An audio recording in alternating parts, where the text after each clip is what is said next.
Story number 1. The Living Snowman. I was 12 years old the winter my friends and I built the thing that almost destroyed us.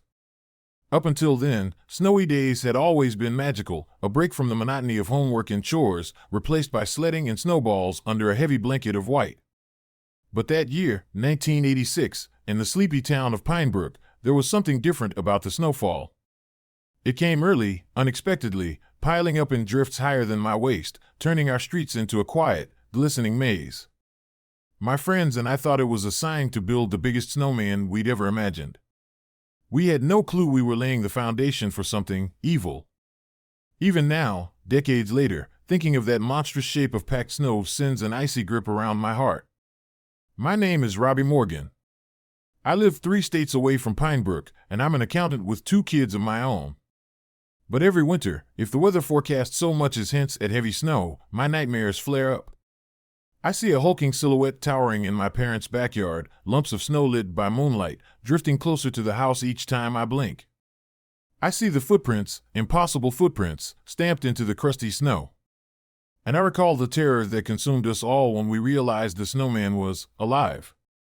Back in '86, I was your average small-town kid, chores after school, the occasional fight with my younger sister, Sarah, riding our bikes around the block. My best friends were Doug and Mikey, both in my 6th grade class, equally obsessed with monster movies and baseball cards. We'd seen the thing on VHS the summer before, huddled in Doug's basement while his mom was out, scaring ourselves silly. So maybe it's not a surprise we half-joked about building a snow demon that winter. But the joke stopped once we realized what we'd unleashed. It started innocently on a Saturday morning. A fierce blizzard had pummeled Pinebrook the night before, leaving us with well over a foot of thick, wet snow, perfect for sculpting. My parents insisted I shovel the driveway, so I groaned and trudged outside, shovel in hand.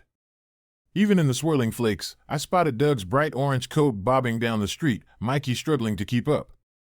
They hollered at me from the curb, excited about building a giant snowman in the big yard behind my house.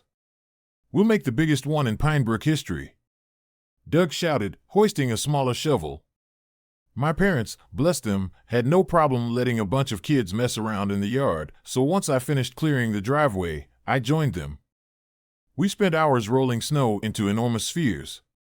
The technique was simple. You start with a tight snowball, then roll it across the yard, letting it accumulate layer after layer until it's too heavy to push further.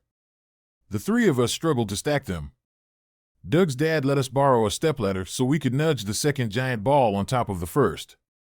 Then we took a break to gulp steaming cocoa from a thermos I'd filched from the kitchen. The day was gray and overcast, the air biting. We joked about how the snowman's head might need 2 carrots instead of 1, it was so huge. At some point, my sister Sarah joined in, though she got bored quickly and left. She said the snow gave her the creeps, like it was too quiet, listening to us. We teased her, but deep down, I felt it, too, a hush in the air that set my teeth on edge. By late afternoon, we'd built a monstrous snowman. Nearly 8 feet tall, with a thick trunk for a base, a slightly narrower middle, and a lopsided sphere for a head. We found sticks for arms, jammed them in the sides. We used lumps of blackened ice for its eyes and found a broken chunk of brick for its mouth, forming a crooked grin. For the nose, we jammed a thick branch stub. It wasn't pretty, but it was big. We stepped back, panting, sweat freezing on our brows. "He looks weird," Mikey said, half laughing. He was right. Something about the angles wasn't quite symmetrical, the face looked more menacing than fun. But it was ours, and we were proud. Dusk rolled in. Our parents called us for dinner, so we parted ways. As I headed inside, I gave the snowman one last glance. A strange sense of dread flickered in my chest, though I shook it off. Just winter jitters, I told myself. That night, I lay in bed, listening to the wind moan around the eaves. My window overlooked the backyard, so sometimes I peeked through the curtains to see the snowman's silhouette lit by the neighbor's porch light. The shape seemed bigger in the darkness, looming. I pressed my face to the cold glass, the trees casting spidery shadows across the yard. I could have sworn the snowman looked closer to the house. But that was impossible, we'd built it near the fence. I frowned. Probably just a trick of the dim light. I crawled into bed, eventually dozing off. Around midnight, I woke to a faint noise, a scrape, maybe. At first, I thought it was the wind rattling a loose window screen. Then came a muffled sound, like heavy cloth dragged over snow. Heart pounding, I slid out of bed, parted the curtains slightly. The backyard lay silent, drift sparkling. The snowman was there, in the same spot. I sighed, feeling silly. The noises must have been from the house settling or snow falling off the roof. But a small voice in my head insisted I check the position. Was it a foot or two nearer the back door? Hard to say in the gloom. I forced myself back to bed, though my stomach squirmed with unease. The next morning, Sunday, I bounded downstairs, half laughing at my paranoia. But stepping onto the back porch, my laughter died. The snow around the snowman was disturbed in odd patterns, as if it had been dragged or shifted. And yes, the snowman was definitely closer to the house, maybe by a foot or so. I pointed it out to my mom, but she just said maybe the wind caused drifting. Or maybe the base settled, shifting forward. Snow can do that, honey, she said, ruffling my hair. Stop spooking yourself. She returned inside to cook breakfast. But I stared at the tracks around the snowman, an uneasy swirl of footprints or drag marks that didn't match normal drift lines. My breath fogged in the cold. I reached out, touching the snowman's side. The snow felt warm. I jerked my hand away, startled. Then I scolded myself. My gloves were wet from earlier. Maybe they gave me the impression of warmth. Right? That afternoon, Doug and Mikey came by, equally mystified. It definitely moved, Doug said, eyebrows high. Mikey nodded vigorously. We circled it, noting how the footprints near the base looked smudged and elongated, as if something with wide feet or partial footprints had trodden around it. We tried to replicate them, stomping in the snow, but none of our prints matched. Sarah joined us, took one look, and paled. You guys need to destroy this thing, she whispered. We laughed nervously, but she was dead serious. I don't like it, she muttered, then left again. We decided to keep watch that night. Doug and Mikey had to go home for dinner, but we planned to meet around midnight, each sneaking out to the yard. My parents were none the wiser. My dad had a cold and turned in early. My mom was up with him but not checking on me. So at midnight, I slipped into my coat, snuck downstairs, and opened the back door. The cold air slapped me awake. The yard was bathed in pale moonlight, the snowman a ghostly figure standing still. I tiptoed outside, heart pounding with anticipation. A few minutes later, Doug hopped the fence, landing in a puff of powder, and Mikey arrived from the side gate. We huddled behind a bush near the porch, scanning the yard. For almost an hour, nothing happened. We whispered half-frozen jokes about how maybe we were just crazy. Then, just when we thought to call it quits, the snowman moved. I swear on everything, it shifted. First, its top half twisted slightly, the head turning a fraction toward us. Then, with a grinding noise, the entire mound of snow slid forward a few inches, leaving a raked trail behind. We stifled screams, clutching each other. My mouth went dry. The snowman let out a faint cracking sound, as if its packed interior was bending. Then it stopped, head pointed in our direction. No sane explanation remained. We scurried back to the porch, half ready to run indoors. But curiosity or stupidity made me approach it. I took 2 steps forward, hard in my throat. The face was the same, black lumps for eyes, brick mouth. But the grin looked sharper. My mind was probably messing with me, but I'd have sworn the lumps were narrower, more malicious. The presence emanating from it felt coldly intelligent, like a predator's stare. Doug hissed, "Dude, step away," but I was transfixed. Then the snowman trembled, lumps on its chest heaving. I yelped and ran, nearly knocking Mikey over. We 3 bolted inside, locking the door, hearts pounding. My mom, hearing the commotion, found us panting in the kitchen. We lied, saying we'd just come in from a snowball fight. She scolded us for the late hour, not guessing the real horror we'd glimpsed. From then on, the snowman advanced a bit each night, creeping yard by yard. We watched from our windows, seeing it in different spots come morning, or noticing new drag trails in the fresh snow.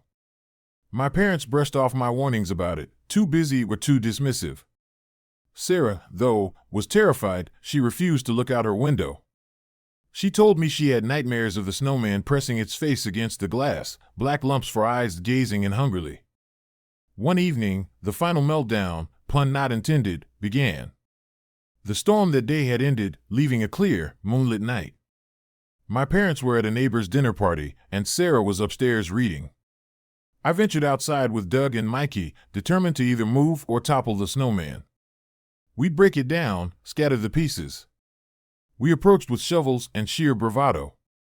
But as we got near, the snowman's head swiveled. We heard a low hiss, almost like air escaping. Then it lunged. I'm not joking, it slid forward a good foot, the base bending, arms outstretched. We dropped our shovels, shrieking. The thing's stick arms groaned, forming a wide stance. The lumps that served as eyes glowed faintly, reflecting moonlight in an unnerving way. Sarah ran onto the porch, screaming for us to get inside. We retreated, but the snowman advanced again, unstoppable. It was maybe 10 feet from the back door now. The grin on that brick mouth had shifted, the corners bent downward, forming something like a snarl. I felt a wave of cold that sank into my bones, draining my courage. We retreated into the house, bolting the door. Then we huddled in the living room, uncertain what to do. Call the cops? Hello, officer, there's a snowman attacking us. That would get us nowhere. We heard scraping outside, occasionally a thump, each time closer to the house. My heart hammered. The windows were locked, but would that matter? It was a living chunk of ice, maybe it could punch right through. We crouched behind the curtains, peeking out. The snowman loomed near the deck steps now, lumps of snow shifting as it tried to climb. The idea of it crossing the threshold, slithering inside, made my blood run cold. Sarah sobbed quietly. In a moment of clarity, Mikey said, "We built it, maybe we can unbuild it." He suggested we gather salt from the kitchen. In monster stories, salt often wards off evil. We had a few boxes in the pantry for cooking. Desperate, we grabbed them, plus some hot water from the tap in buckets. Slowly, we opened the back door a crack, leaning out with trembling arms. The snowman's head snapped toward us, a silent snarl. We flung salt and scalding water. Steam hissed on contact with the frosty lumps. The snowman jerked backward, letting out that hissing sound again, this time in fury. Another splash of boiling water made it recoil, bits of snow melting away. We realized we were hurting it. Emboldened, Doug and I advanced a few steps, flinging more scalding water onto its torso. The snow sizzled, lumps fell away. The snowman flailed, chunk by chunk dissolving. Sarah kept tossing salt around its base. Each crystal that landed blackened the snow. With a final thrash, the snowman collapsed inward, lumps of slush sliding onto the deck. We retreated, panting, half expecting it to reform. But it lay there, a ruined heap, the brick mouth broken in half. The sense of malevolence lifted, replaced by an eerie silence. We stared at the pile for a solid minute, hearts racing. Then, from within the half-melted remains, we saw something small and dark, a twisted wooden object, maybe a carved fetish or idol. The whorls of its surface dripped with slush. No wonder we'd felt something evil. Possibly we'd built the snowman on top of that object buried in the yard. Freed by the shaping of the snow, the spirit or demon awakened. "It's cursed," Sarah whispered. She grabbed a bigger pot of boiling water from inside, poured it over the object. Steam roiled. Then we wrapped it in a towel, tossed it into a metal bucket, and repeated the boiling water, plus more salt. The object cracked, splitting. A gust of wind rattled the trees. And then it was done. The sense of dread dissipated entirely. By the time my parents returned, we were soaked, trembling, the backyard a mess of churned slush. They were furious at first, demanding an explanation for the watery chaos. We told them the partial truth. We found an old weird wooden sculpture under the snowman, got spooked, destroyed it. They grumbled about our imaginations, but let it slide. Over the next few days, the snowman never reformed. The lumps remained a shapeless mound near the fence until it eventually melted away. We felt an immense relief, though nightmares lingered for a while. We never told the police or the neighbors. Who would believe us? The backyard, it turned out, had been farmland decades ago, rumored to have had an unmarked burial site for an obscure cult, or so the local legend said. Possibly we'd built the snowman directly over that cursed patch, resurrecting whatever vile spirit that wooden idol contained. All we know is that it tried to get closer, to break into our house and presumably claim a soul. But a combination of salt, heat, and courage snuffed out its attempt. In the years since, each big snowfall stirs those memories. If the drifts grow high, if the nights turn too silent, I recall that towering shape of snow creeping across the yard. The drag marks in the powder, the silent malevolence behind those black lump eyes. Even now, an adult with a mortgage, I find it hard to admire a snowman. My own kids beg me to build one with them, and I deflect, making excuses.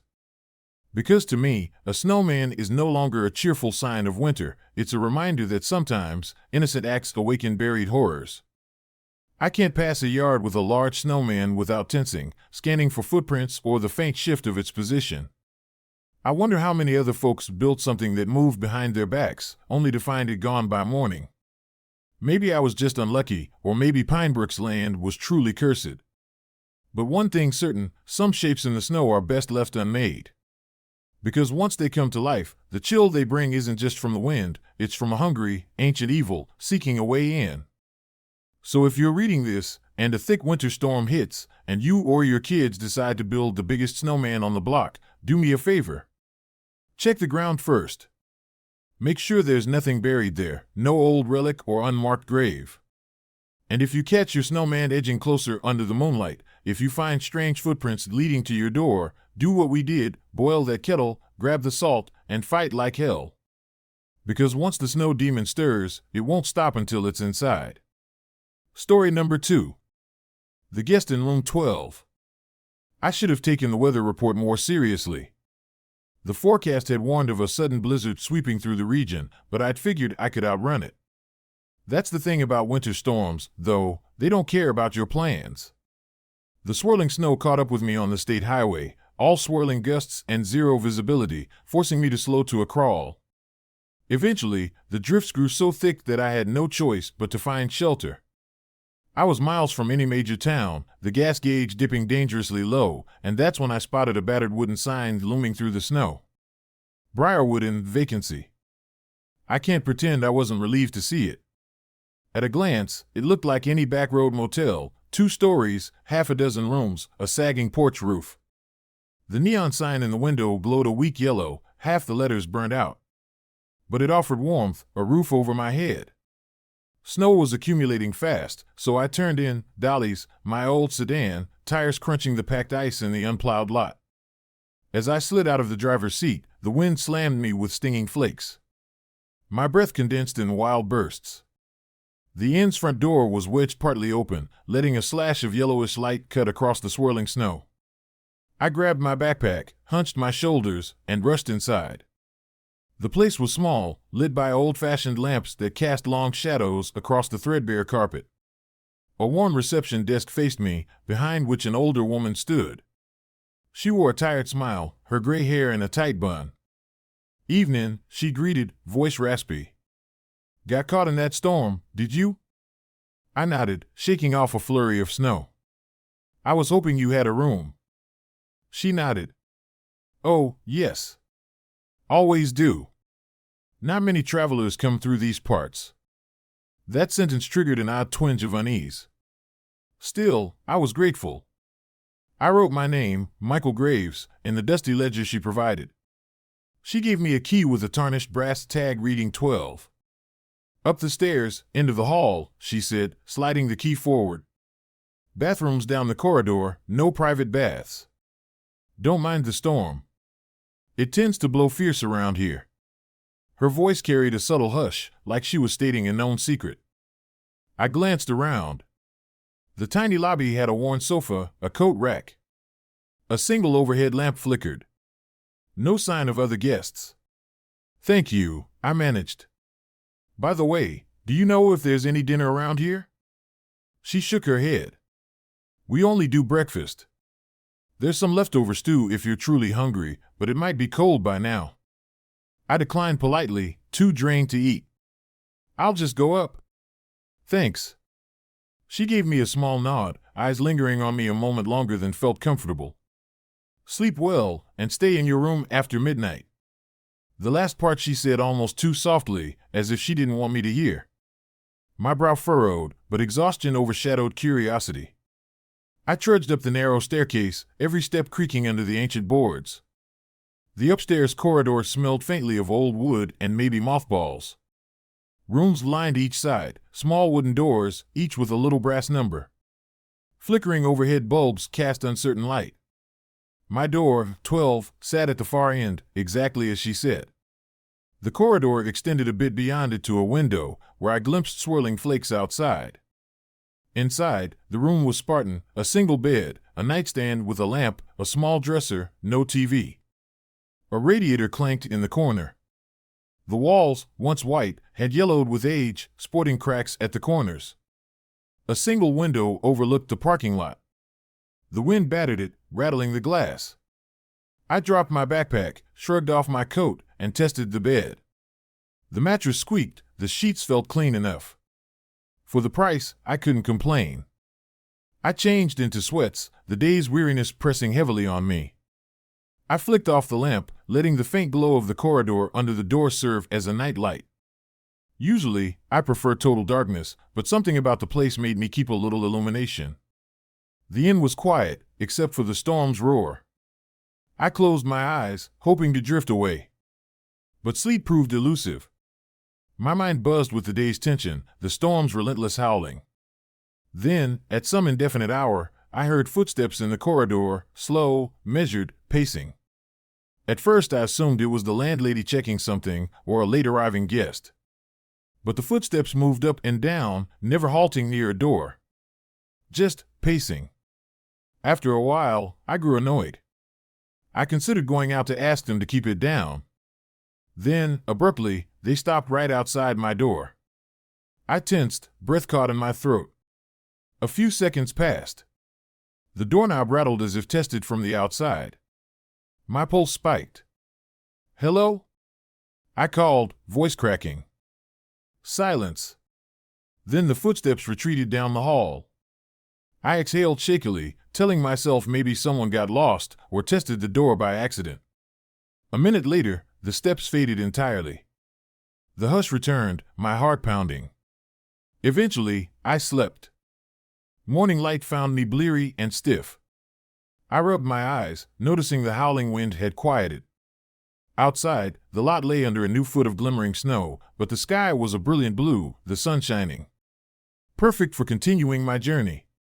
After washing up in the communal bathroom, I headed downstairs for the promised breakfast. The landlady welcomed me with a tired grin, offered coffee and scrambled eggs. No other guests appeared. She asked how I slept. I mumbled fine, resisting the urge to mention the footsteps. I asked about the roads. She claimed they should be passable soon if I gave the snowplows a couple of hours. "You might wait until noon," she advised. "The storms up here come and go quickly, but the drifts can be treacherous." I shrugged. "I can kill time, maybe walk around." The landlady's face went serious. "Best not wander too far, dear. The drifts out back can be tricky." Another cryptic warning. I finished my coffee, deciding not to push. I returned to my room, planning to pack up, but curiosity nagged at me. Where were the other guests? The inn had multiple rooms, and I'd definitely heard footsteps at night. I peered down the corridor. The doors all sat closed, each with a tarnished number. The far door read 11. Perhaps that's where the footsteps came from. Something nudged me to knock, but I held back. Let them have privacy. Close to noon, I ventured out to see if my car was dig-out ready. The landlady gave me a key to the small side door so I could come and go. Outside, the sunlight on fresh snow was almost blinding. I trudged to Dolly, brushing off the windshield. The storm had dumped a good foot, but I'd be able to drive eventually. As I was clearing the passenger side, a figure emerged from around the corner of the inn. A man in a dark coat, face partially shadowed. He paused, noticing me. "Morning," I offered. He nodded, expression blank. Something about his face unsettled me, eyes too wide, or maybe the slackness of his jaw. You staying here? I tried. He blinked, then said, yes. Room next to yours. That explained the footsteps, maybe. But his voice was flat, lacking normal intonation. Oh. That's good. I'm Michael, I said, extending a gloved hand. He stared at it a second too long before taking it. His grip felt odd, firm but cold, and not in the usual winter sense. More like there was no warmth in his flesh. He gave a slight tilt of his head. I am John, he said, as if reciting a line. Silence followed. I withdrew my hand, a shiver dancing across my spine. Right. Well, guess we're both stuck here, I ventured. He repeated, stuck, here, then turned abruptly and walked back around the inn. The footprints he left seemed shallow, as though he barely pressed into the snow. Maybe he was a light man, or wore big snowshoes, though I saw none. The short conversation left me rattled. Back inside, I found the landlady in the lobby, reading a battered magazine. I asked if John had been staying long. Her gaze flicked up, a fleeting tension on her face. He checks in from time to time, she answered vaguely. Not one for conversation. My phone got a weak signal enough to see the nearest roads were indeed being plowed. By 2 p.m., I decided to check out and continue my trip. The landlady seemed almost reluctant to let me pay. Are you sure you want to leave so soon? She asked softly. Another storm might roll in. But the sun was shining, no sign of more clouds. I insisted I was fine. She shook her head. As you wish. Be careful out there. While settling my bill, I heard a shuffle on the stairs. John appeared, pausing behind me. I turned, offered a nod. He stared with that same lifeless gaze. The landlady cleared her throat. Mr. John, you'll remain another night, yes? He said nothing. Then, after a moment, yes. Another night. Something about the exchange felt rehearsed. The landlady fumbled with the ledger, not meeting my eyes. I grabbed my backpack, gave them both a final wave, stepped out into the crisp winter air. Dolly started up with no fuss. The roads were indeed plowed, a neat path cut through the drifts leading back to the main route. I breathed relief as I pulled away from that old inn. Something about it felt stifling. I drove maybe half an hour, the countryside rolling by under brilliant sun. The mental tension began to ease. Then Dolly's engine sputtered, the dash lights flickering. What the hell? I muttered. The gas gauge was fine, temperature normal. Another sputter, then Dolly died, rolling to a stop at the roadside. I cursed, popping the hood. Could the cold have messed with the battery? I hopped out, checked what I could. Nothing obviously wrong. But Dolly refused to start. Stranded. The nearest tow was likely hours away, and my phone signal was iffy. Great. I tried and tried, but Dolly's engine wouldn't even catch. A creeping dread told me this was no ordinary breakdown. An hour later, with the temperature dropping, I realized I had to return to the inn or risk freezing out here. I left Dolly locked up, shouldered my bag, and trudged back along the plowed road. The wind began picking up again. By the time I reached Briarwood Inn, my toes were numb. The landlady was in the lobby, eyebrows raising in concern. Back so soon? She asked. I explained the breakdown. She sighed, as though expecting it. Room 12 is still open, she offered quietly. I had little choice. That night, the storm returned, heavier than before. The wind howled, snow lashing the windows. My frustration mounted, but something deeper, fear, bubbled beneath. The inn felt oppressive. The landlady served me a simple dinner of stew, which I ate alone in the small lounge. Then I retreated upstairs. By 10 p.m., the corridors were dark. The single overhead bulb in the hall outside my room flickered ominously. I locked my door, double-checked the windows. My mind kept returning to John, that bizarre occupant in the next room. His hollow eyes, monotone voice. The way the landlady seemed uneasy around him. The footsteps from last night. I decided to stay alert, at least until midnight. Sure enough, around 11:30, I heard movement in the corridor, slow, uneven footsteps that paused outside my door. I tensed, heart pounding. They continued, stopping at the next door. Then a faint knock, a hush. I pressed my ear to the door, curiosity beating out caution. Another knock, as if John were attempting to get in somewhere. Then a scratching sound. My blood ran cold. The corridor floorboards creaked. I risked a quick peek. I turned the doorknob silently, opened it an inch. The hall lamp flickered. John stood outside room 11, his back to me. Except, his posture was off, spine too straight. The silhouette under his coat shifted oddly. He pressed a hand to the door, then slowly turned his head, glimpsing me. For half a second, I saw his face in the half-light, eyes black, not from pupils, but the entire eye like an inky void. My stomach lurched in terror. He hissed, an actual hiss, animalistic, and retreated down the hall. The overhead bulb popped, plunging the corridor into darkness. I slammed my door shut, hard hammering. Something about him was inhuman, that was clear. My mind raced. Was he possessed? A ghost? The landlady's warnings, the inn's isolation, dear God, had I stumbled upon some supernatural trap? Moments later, a soft knock came at my door. I nearly screamed. Summoning courage, I demanded, "Who's there?" The landlady's voice answered quietly, "It's me, dear. Please let me in." Shaking, I opened the door. She slipped inside, eyes wide, trembling. "I'm sorry you had to see him that way," she whispered. "He's not normal." I swallowed. "What is he?" I gasped. She took a shaky breath. "He's not alive, that's for sure. This inn, it's old. There was a darkness bound here long ago. Some travelers get stuck, especially those with regrets or unsettled hearts. That man in room 11, he died here decades past, under tragic circumstances. Something else took his shape, or maybe used his corpse to move around. He's no longer human. He can mimic speech and gestures, but not emotion.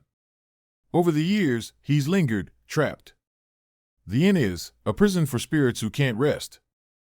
My mind reeled. And me? Why am I stuck here? The landlady's eyes flickered with sympathy. "The storm, your car breakdown, it's all part of it. The inn draws lost souls, those it can keep." She looked away. "It tried to keep me too, but I made a bargain, run the place, keep it afloat, feed the wards, so it wouldn't claim me. But now, it's hungry again. And it singled you out." I braced against the dresser, blood cold in my veins. "So you're telling me this place is cursed? That John wants my soul or something?" She nodded grimly. "He might. Or the forces controlling him might. They want new souls to join the others who roam these halls. If you stay, you risk becoming like him, a mimic. You must leave by dawn, or the inn's hold on you will be sealed." Lightning flashed outside, the wind howling. "But my car is dead," I said desperately. "And the roads." She took my hand, pressing a small brass key into it, different from the room key. "There's another path behind the inn, an older forest trail. If you follow it, you might break free of the inn's boundary, reach the main road. The inn can't hold you if you keep moving. But you must hurry, once midnight passes, the powers grow stronger." My heart pounded. A forest trail in a raging storm? But better that than ending up like John. "Okay," I whispered. "I'll gather my things and go." She nodded. "I'll distract John." "Good luck, dear." She turned to leave, but paused. "If you see him in the corridor, do not speak. Don't meet his eyes. Just run."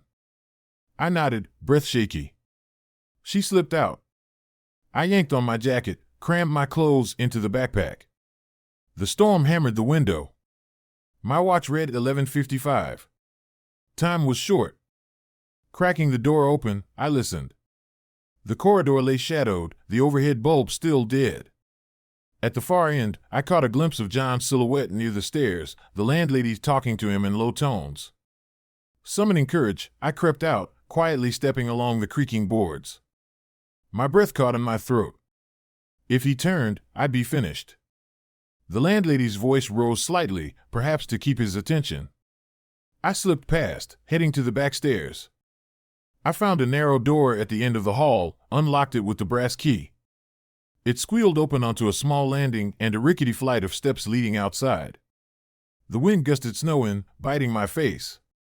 Without hesitation, I stumbled down into the swirling whiteness, searching for any sign of a trail. The landlady hadn't lied. Behind the inn was a wild, overgrown yard, a half-collapsed fence leading into thick pines. Clutching my bag, I forged ahead, the snow already thigh-deep in places. The moon was hidden by storm clouds, forcing me to rely on my small flashlight.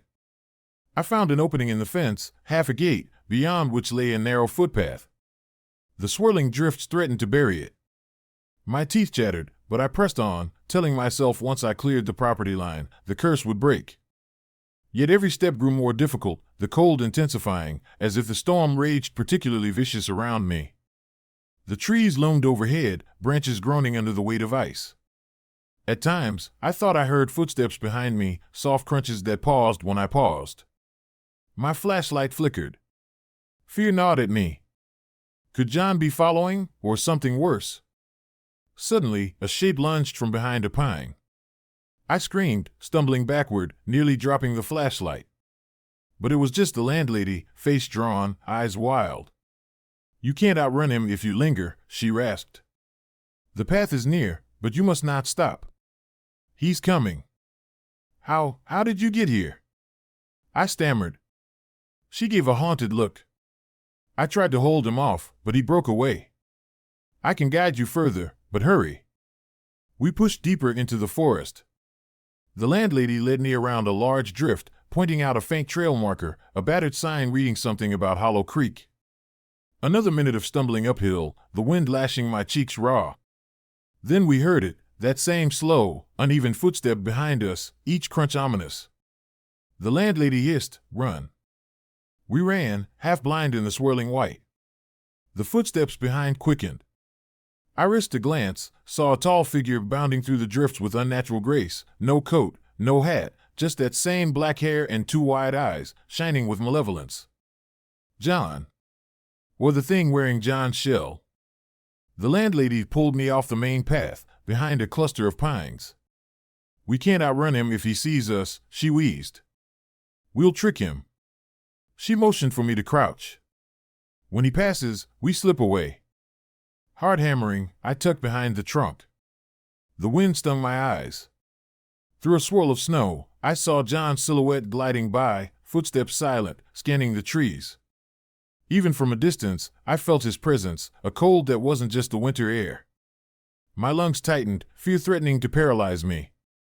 The landlady exhaled softly, her breath shaking. John paused, turning his head, as though sniffing the air. My entire body tensed, praying he wouldn't see us. Another moment, and he continued forward, disappearing into the gloom. We exhaled relief. The landlady nodded. This way, she whispered, guiding me away in a wide arc. After several more agonizing minutes, the forest thinned. I spotted a road sign glinting in the flashlight beam. The faint shape of a plowed route angled ahead. If we reached it, maybe we could flag a passing car or find a phone. My chest soared with hope. But then, the landlady froze. She pressed a hand to her chest, eyes wide. I can't go further, she gasped. This is the boundary. The price I pay for my bargain with the inn. I can't leave it. But you can. Tears brimmed in her eyes. Go, child, she urged. You must. Break free, never return. Shaken, I stammered, but what about you? John. She gave a sad smile. I'm bound to that place. If I tried to cross this line, the curse would kill me. I accepted it long ago. Just go. I've done my best to guide you. She gently pushed me forward. Hurry, before he catches up. I wanted to protest, but the raw terror in her gaze convinced me. I nodded, tears stinging. "Thank you," I whispered. Then I turned and sprinted the final yards. The wind battered me, but I scrambled up onto the road. My flashlight flickered over cracked asphalt. Relief flooded me. A sense of release, like something heavy falling away. Behind me, the landlady's figure receded into the swirling snow. I heard a roar, an engine approaching. Through the storm, headlights emerged, a snowplow or maybe a large truck. I waved frantically. The driver slowed, rolling down the window, face etched with concern. "You all right? This ain't no place to be wandering." I coughed out an explanation, half lies about my car stuck in the storm. He told me to hop in, said he'd take me to the nearest town. I glanced back once, saw only the empty woods. No sign of John. But I felt that endless cold in my marrow, remembering his two wide eyes. We reached a small town miles away, where I found a motel with normal bright lights, normal board staff. The next day, a local tow service helped me retrieve Dolly from the roadside. She started up just fine, as if nothing was wrong. The driver teased me about meltdown issues or who knows what. I just nodded, mind swirling with secrets I'd never share. I never returned to Briarwood Inn. If the landlady remains there, captive caretaker to a house of restless souls, I can't help her. But sometimes I dream of her, standing in the inn's dark corridor, listening to heavy footsteps approach, her fate bound to that cursed place. And I dream of John, or the thing wearing John's face, prowling the halls, seeking new travelers to ensnare. That's my story. Take from it what you will. If you're ever on a remote winter highway, with a storm nipping at your tires, and you see a sign for a little inn called Briarwood or something similarly unremarkable, maybe keep driving. Because if you stay the night, you might find the occupant in the next room is no occupant at all, but a creature wearing a man's shape, hungry for your soul. And once that enclaims you, it might never let you leave. Story number 3. The Snowbound Train. I still can't say for certain what compelled me to board that train. The snow had fallen steadily all afternoon, blanketing the station in pale drifts. I'd planned to catch a bus back to the city, but when I arrived at the depot, the bus schedule was canceled, roads were closed off due to the storm.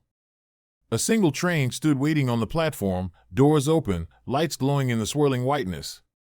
Something about its presence felt out of time and place, like stumbling across a relic from a forgotten era, half buried in the snow. But it was either that or wait for an indefinite bus that might never come. So I climbed aboard, my coat stiff with cold, mind preoccupied with the long drive home I'd failed to secure. The overhead sign read Kelly Line in flickering letters I'd never seen before. I'd ridden trains all over the region, but I didn't recall a Kelly Line. The cars themselves looked old-fashioned, as if they belonged to the mid-20th century. A conductor or staffer was nowhere to be found. Still, the heat inside was welcome, washing over me as I lugged my bag down the narrow aisle. I chose a seat near the middle of an empty car. The overhead lights buzzed faintly, revealing pale green walls, polished wooden seats, overhead luggage racks that rattled whenever the wind outside gusted. At first, I assumed the train might just be deserted because of the weather. I told myself more passengers would board, or maybe the line wasn't popular.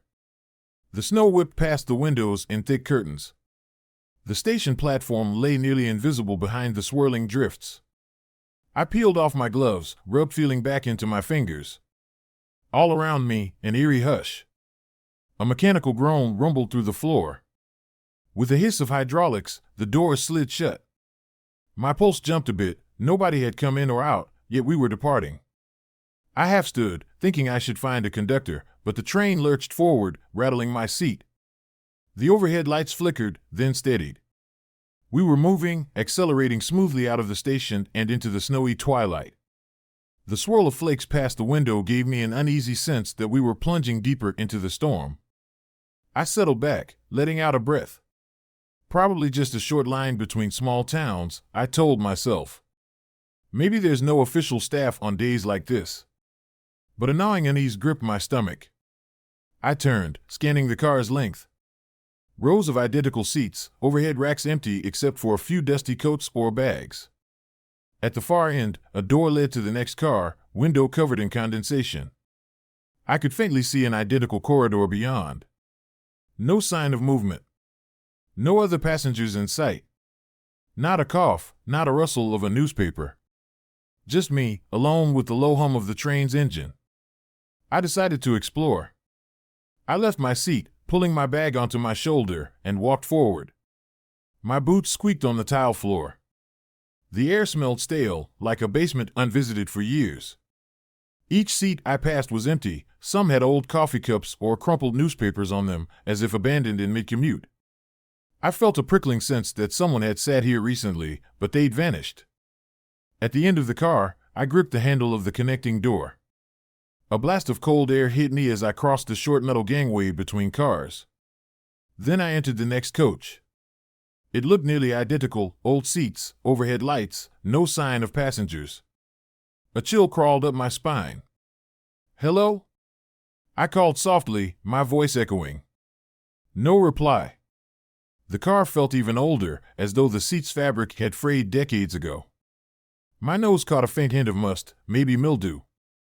Beneath that, a faint whiff of something sweeter, like old incense. The windows were heavily frosted, making it hard to see the swirling storm outside. I continued, hoping to find a conductor or at least another traveler. Car after car, each the same, empty seats, a hush that felt unnatural. Each carriage had subtle differences in decor, as if they came from different eras stitched together into one train. One had wooden benches reminiscent of the 1930s, another boasted bright orange seats from the 70s. It was as if the train was pieced from mismatched cars across time. A wave of claustrophobia washed over me. How many cars did this train have? I'd already passed through 5 or 6, all deserted. Someone must be driving, I muttered under my breath. Trains don't run themselves. Unless. I forced that thought away. Gathering my nerve, I headed for the next door, determined to reach the locomotive or find a staff area. That's when I heard it, a faint whisper. I froze, scanning the rows. The overhead lights flickered, casting shifting shadows. The whisper sounded like a sigh, or maybe my own breath. I called out, "Hello? Is someone there?" Silence. The hair on my arm stood up. I pressed on, ignoring the uneasy quiver in my stomach. The next car smelled of something metallic, like old steel. The seats here were more modern, with plastic backings, yet dust coated everything. A newspaper lay open on one seat. I bent to pick it up, but it crumbled at my touch. The date on the partially visible page read May 28, 1963. My throat tightened. "That's impossible," I breathed. The paper flaked to discolored fragments in my fingers. A scraping sound made me whip around. Nothing. Just empty seats. But the sense of presence was stronger now, a weight in the air. My chest thudded. I had to keep moving. Something told me pausing too long would be a mistake. In the next car, the lights were dimmer still. The windows rattled as if battered by fierce wind. Peering through the frosted glass, I glimpsed only swirling gray.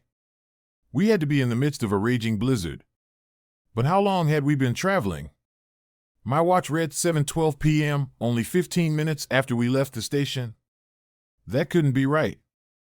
I felt like I'd been walking these cars for hours. I tapped the watch face and did. The second hand was stuck. My phone, too, refused to show me the time or any signal.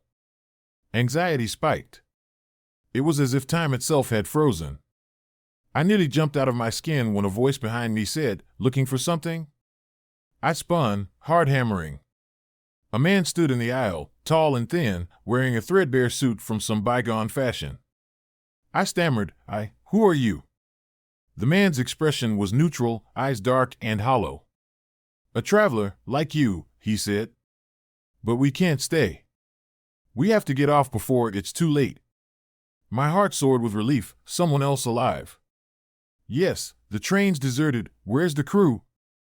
I asked. He gave a humorless laugh. "Crew's gone. Or they never existed. This train doesn't belong in our world. Didn't you notice? The station was just a trap. We boarded without question." His voice trembled slightly. We have to find a way off before it completes its journey. My mouth felt dry. Completes its journey where? He regarded me with something like pity. Some call it the far side, the beyond, death's door. I don't know. People vanish once they pass a certain point. The living have no place here. Part of me wanted to sneer at the melodrama, but I couldn't ignore the bizarre emptiness. The newspapers from decades ago, the mismatched cars. How do you know this? I asked, voice shaking. He lowered his gaze. I've been on this train a long time. Or it feels that way. Some tried to force an exit. They jumped off, but the blizzard outside took them. Others tried to find the locomotive, but the corridor never ends. He ran a hand through his thin hair. I think we were on a path not charted on any map. The weight of his words settled on me, a creeping dread.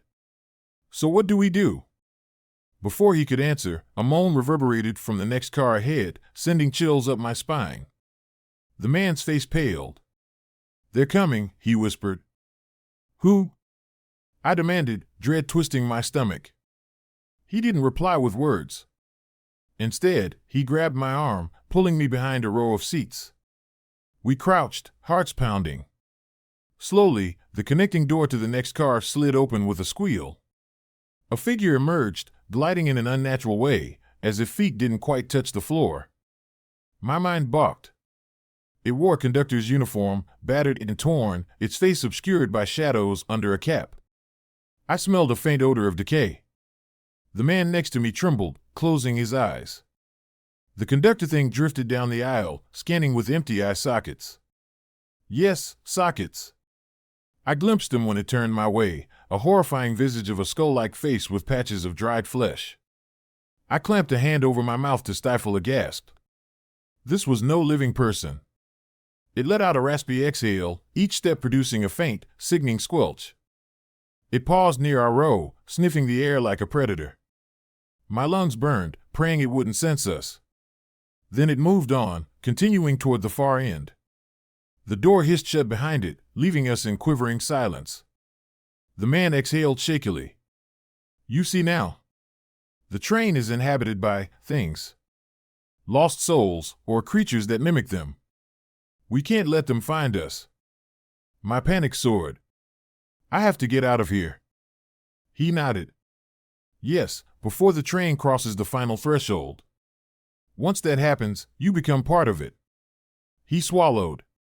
I've seen it happen, passengers vanish. Next time you see them, they're wearing the conductor's uniform or they're lying in a seat, glassy-eyed, as if they're halfway to the afterlife. We have to go back the way you came, to the last station. I frowned. But the train is moving. The blizzard outside is lethal. Are you suggesting we jump off? He rubbed his temples. If you stay, you're lost. If you jump, maybe you freeze. The only other chance is if the train stops again. But it rarely stops, unless it wants more passengers. We sat in silence, the train's hum a sinister lullaby. Eventually, the man rose. Name's Henry, by the way, he said quietly. We shook hands, though my skin crawled with fear. He explained he'd boarded at some remote station weeks or months ago, he couldn't track time. He tried each night to find the locomotive, but the corridor stretched on forever, or he looped back. We can try together, he offered, a shaky note of hope. I had no better plan. We crept forward, deeper into the cars, hoping that if we reached the engine, we might stop the train. The overhead lights flickered, each car more decayed than the last. Some seats had skeletons slumped in them, dressed in outdated clothes. Henry insisted we keep quiet, not to disturb them. They're dormant souls, he murmured. One loud noise, they might wake. My stomach churned, seeing the hollow-eyed corpses. In one seat, a child's skeleton, legs dangling. The horror was overwhelming. We tiptoed past, hearts pounding. Eventually, we reached a gate-like barrier between two cars, a heavy metal door jammed shut. Henry pushed on it, but it refused to budge. The overhead sign read "Authorized personnel only." We tried prying it, but a jolt of pain shot through my arm, as if an electric shock repelled us. Henry winced, shaking his hand. The train doesn't want us in there, he muttered. Footsteps behind us. We spun, saw the conductor thing from before, gliding into the car. No time to hide. It locked eyes, empty sockets, on us, letting out a hollow shriek. Henry grabbed my arm, yanking me into a row of seats. The conductor lunged, bony hands reaching. I lashed out with pure reflex, hooking a foot at its ankles. It stumbled, letting out a nightmarish hiss, but no real damage. We scrambled away, dashing back through the car. We ran, hearts hammering, the corridor lights flickering overhead. The conductor gave chase, abnormally fast, arms outstretched. Doors slammed behind us as we tried to lose it in twisting aisles. Ghostly silhouettes rose from seats, half-limp forms moaning. My breath rattled with panic. This was a nest of the undead or something worse.